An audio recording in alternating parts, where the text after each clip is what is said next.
ایک اور بات جو آج کل پوچھی جا رہی ہے کہ طاعون کی وجہ سے فوت ہونے والا تو شہید ہے، نبی کریم صلی اللہ علیہ وسلم نے بتایا ہے۔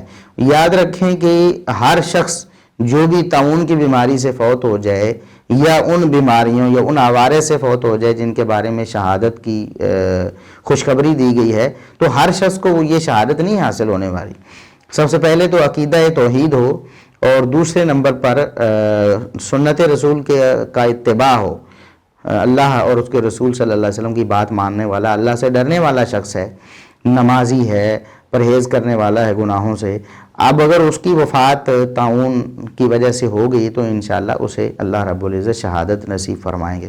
یہ نہیں کہ عقیدے میں شرک ہے اور اعمال میں بدعات ہیں اور اللہ رب العزت کی نافرمانیوں میں لتھڑا ہوا ہے اور وہ سمجھتا ہے کہ طاعون سے مر جائے گا تو شہید ہو جائے گا۔